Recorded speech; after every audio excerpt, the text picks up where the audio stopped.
अस्सलामुअलैकुम। Good morning. आप सबका मेरे चैनल पर वापस से स्वागत है। फिलहाल ये है गोल्ड का चार्ट। कल गोल्ड फाइनली लास्ट आवर्स में थोड़ा सा रिकवर हुआ और 1783 के आसपास बंद हुआ है। मंडे गोल्ड ओपन हुआ था तकरीबन $1791 के आसपास। 1763 तक के लोज बने और 1783 पे क्लोज हुआ है। वायरस की जो एक न्यूज़ थी वो आई इस हफ्ते। ओमनी वायरस नाम है उसका। नया म्यूटेशन है और नए नए प्रॉब्लम लेके आया है। ओमनी वायरस है, इसका नाम के है ओमिनो वायरस। क्या है कमेंट करके बताओ।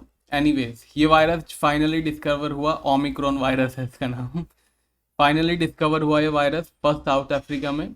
लेकिन अब आई थिंक 28 से 30 कंट्रीज में ये मिल चुका है including the United states. Even India में भी इसके 2-3 केसेस मिल चुके हैं।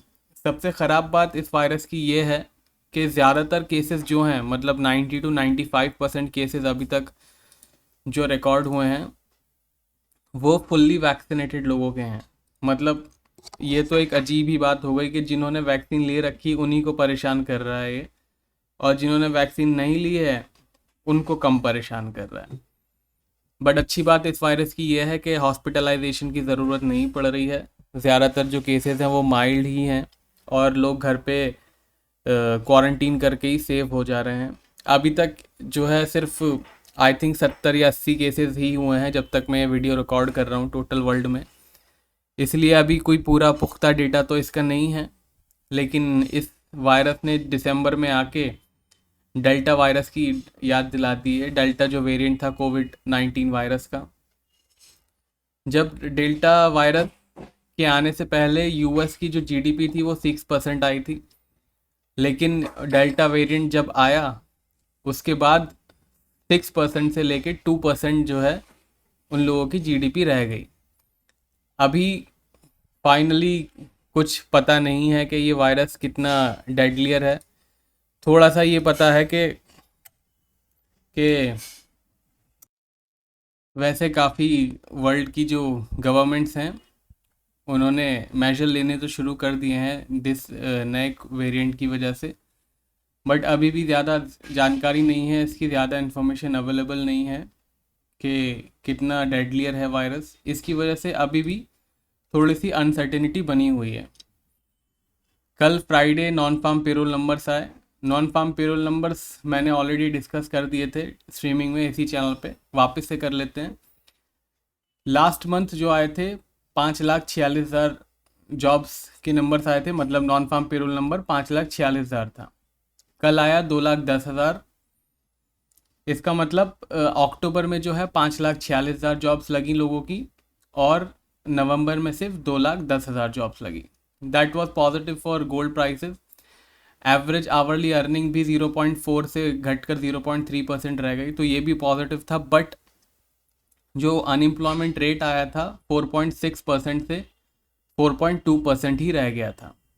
तो थोड़ा सा मिक्स डेटा था बट अनफॉर्चुनेटली ज़्यादा कुछ हुआ नहीं।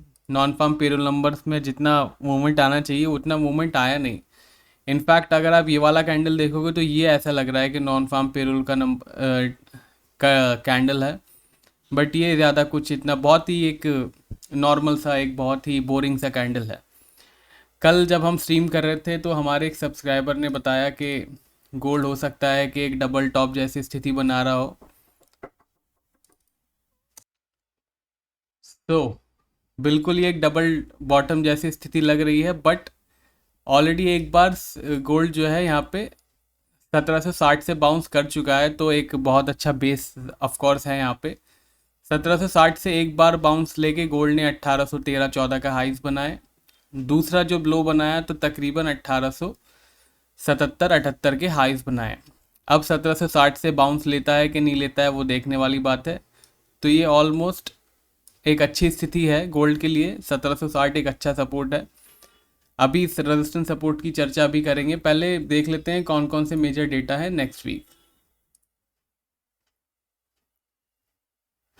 मंडे ट्यूसडे जो है जर्मन इकोनॉमिक सेंटिमेंट है। यूरोप की क्वार्टरली रिवाइज जीडीपी नंबर्स हैं। वेडनेसडे जोल्ट्स जॉब ओपनिंग्स है। जोल्ट जॉब ओपनिंग्स वो ओपनिंग्स होती हैं जिसमें सारे जॉब जितने निकले होते हैं उनकी लिस्टिंग होती है, एक्सेप्ट फार्मर्स की जॉब्स, मतलब फार्मिंग से रिलेटेड जॉब्स को माइनस करके जितनी जॉब ओपनिंग होती है वो है। क्रूड ऑयल इन्वेंट्रीज है, 10 ईयर की बॉन्ड ऑक्शन है। अनएम्प्लॉयमेंट क्लेम्स है थर्सडे। होलसेल मंथली इन्वेंट्रीज भी है। मंडे सीपीआई यानी इन्फ्लेशन नंबर्स है और कोर सीपीआई नंबर्स है। कंज्यूमर सेंटिमेंट्स है फ्राइडे और इन्फ्लेशन एक्सपेक्टेशन है। तो फ्राइडे ज़्यादा एक्शन रहने की उम्मीद है, तो ध्यान रखिएगा। अब आते हैं गोल्ड के प्राइसेस पे।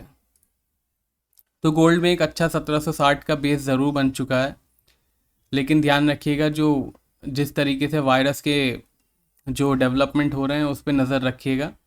बाकी मैं मंडे टू फ्राइडे तो अपने इंग्लिश चैनल पे वीडियो डालूंगा ही, एंड ऑफ कोर्स मैं स्ट्रीमिंग भी करूंगा ही, बट फिर भी आप नज़र रखिएगा। कोई भी जो इवेंट है वो गोल्ड को या तो नीचे कर सकता है या ऊपर कर सकता है।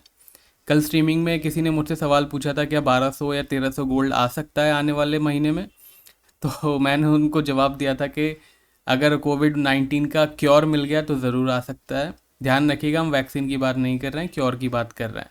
इट इज़ वेरी अनलाइकली कि क्योर पे, इनफैक्ट क्योर पे काम तो चल भी नहीं रहा है, सो उसका तो कोई सवाल ही नहीं है।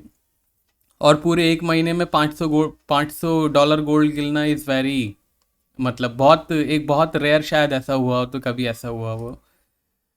तो इस वीक का रेजिस्टेंस सपोर्ट देख लिया जाए। 1748 इस वीक का सपोर्ट है। 1748 के नीचे अगर क्लोज हुआ, इवन दो 1760 के आसपास का बेस है, लेकिन मैंने एक 1750 का साइकोलॉजिकल लेवल के नीचे आपको सपोर्ट दिया है। 1748 के नीचे अगर क्लोज होता है गोल्ड, ध्यान रखिएगा ये हम वीकली एनालिसिस में हैं, तो यहाँ पे गोल्ड को क्लोज होना ज़रूरी है। 1748 के नीचे क्लोज होता है तो 1700 डॉलर और 1670 डॉलर तक जा सकता है। रेजिस्टेंस है 1850 डॉलर का। 1850 के ऊपर की क्लोजिंग 1900 और 1950 डॉलर भी ला सकती है। 1850 के ऊपर क्लोजिंग होती है तो एक बुल रन शुरू हो सकता है। ये एक बेस बहुत अच्छा बेस है, तो इसका ध्यान रखिएगा। बाकी मैं मंडे टू फ्राइडे वीडियो तो आपको देता ही हूँ। चलते हैं सिल्वर पे। सिल्वर जो है एक थोड़ा सा ज़्यादा टूटा है, इसको आउट परफॉर्मेंस करने का था, लेकिन आउट परफॉर्मेंस की जगह थोड़ा सा एक डिसअपॉइंटमेंट हुआ है लास्ट वीक। 23-13 पे जो है शुरू हुआ था खेल $22 का लो बना और 22-24 का 54-55 के आसपास ही क्लोजिंग हुई है। तो इवन दो $22 बच गया है, लेकिन क्लोजिंग अभी भी वीक जोन में ही हुई है। जब तक वीक जोन में ही रहेगा, जब तक हमारा रेजिस्टेंस ब्रेक नहीं करता है सिल्वर पे ध्यान रखिएगा कि सिल्वर प्रेशियस मेटल के साथ साथ इंडस्ट्रियल मेटल भी है। इंडस्ट्रियल मेटल यानी कि डाउ जोन्स और नैस्डैक से थोड़ा सा इन्फ्लुएंस होता है सिल्वर के, वो गिरते हैं तो इसमें भी कभी कभी गिरावट आ जाती है, तो उसका ध्यान रखिएगा। बाकी रेजिस्टेंस सपोर्ट क्या है देख लेते हैं। $24.20 रेजिस्टेंस है इस वीक का। $24.20 अगर ब्रेक करके क्लोज होता है तो $26-27 और $29 भी जा सकता है। 21.50 का एक बहुत ही मेजर सपोर्ट है, इसके नीचे ब्रेक होके क्लोज हो जाता है सिल्वर तो $20 और $19 भी जा सकता है। वैसे MCX के वीकली लेवल्स मैंने इंग्लिश चैनल के कम्युनिटी पोस्ट में डाल दिए हैं। कम्युनिटी पोस्ट देखने के लिए आप वहाँ पे ज्वाइन का बटन दबाइएगा तो आपको कम्युनिटी पोस्ट दिख जाएंगे। अब आते हैं क्रूड ऑयल पे। यह है क्रूड ऑयल, रेजिस्टेंस सपोर्ट की अभी बात करते हैं। ज़्यादा एक अच्छी ज़बरदस्त सेलिंग आई है 2 या 3 वीक से। हमारा जो एनालिसिस है वो वीक में ही चल रहा है, तो इसमें ज़्यादा अचंभित होने वाले की बात तो नहीं थी कि क्रूड ऑयल गिर रहा है, बिकॉज 2-3 वीक से आप वीडियो देख रहे हो तो आपको वीकली एनालिसिस तो पता ही होगा। बाकी मैं अपने डेली वीडियोस में भी आपको बता ही रहा था ट्रेंड के बारे में, और स्ट्रीमिंग में भी आपको बता ही रहा था। तो ज़्यादा कोई इसमें आई एम श्योर कि कोई फंसा नहीं होगा जो वीडियो देखता है। वीडियो देखने के बाद प्लीज़ लेवल फॉलो भी किया कीजिए। रेजिस्टेंस है 76.10 का। 76.10 के ऊपर अगर क्लोजिंग देता है, ध्यान रखिएगा ये हमेशा से क्लोजिंग बेसिस लेवल्स होते हैं जो वीकली एनालिसिस में होते हैं। सस्टेन वाले लेवल्स में मंडे टू फ्राइडे देता हूँ।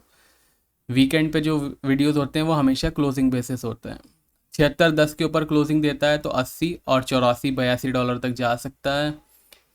61.70 है इस वीक का सपोर्ट। 61.70 के नीचे अगर क्लोज दे दिया क्रूड ऑयल के प्राइसेस ने तो $58 और 55-60 डॉलर भी जा सकता है। 60, 58, 55 तक की रेंज भी आ सकती है। बाकी क्रूड ऑयल काफ़ी इन्फ्लुएंस हो रहा है वायरस की न्यूज़ से, क्योंकि वायरस की न्यूज़ क्रूड ऑयल के लिए एक बहुत बुरी खबर है कि वायरस अगर बढ़ता है तो वापस से लॉकडाउन लगाने की स्थिति बन सकती है। लॉकडाउन लगाते हैं तो इकोनॉमी में प्रेशर आता है और क्रूड ऑयल की डिमांड घटती है, जिसकी वजह से क्रूड ऑयल के प्राइसेस नीचे आते हैं। तो उसका भी ध्यान रखिएगा वायरस की न्यूज़ का। मैं कोई भी मेजर न्यूज़ होती है तो टेलीग्राम और ट्विटर पे अपडेट तो कर ही देता हूँ, बाकी वीडियोस और स्ट्रीमिंग में कवर कर लेता हूँ, बट आप ध्यान रखिएगा अगर आप क्रूड ऑयल में काम करते हो तो। बाकी अगर आपको मेरे paid buy and sell signal लेने हैं तो आप मुझे मैसेज कर सकते हो। मैसेज आप मुझे व्हाट्सएप पे कर सकते हो, नंबर आपकी स्क्रीन पे है। नंबर व्हाट्सएप मेरा डिस्क्रिप्शन में भी अवेलेबल है, तो आप मुझे व्हाट्सएप कर सकते हो पेड सिग्नल्स के लिए। वीडियो पसंद आया हो, अच्छा लगा हो तो लाइक और शेयर कर दीजिएगा। कुछ आपको क्वेरी हो तो नीचे कमेंट करिएगा, मैं आपके सारे कमेंट पढ़ता हूँ। अब मिलेंगे मंडे की स्ट्रीमिंग में, तब तक के लिए टेक केयर, बाय बाय।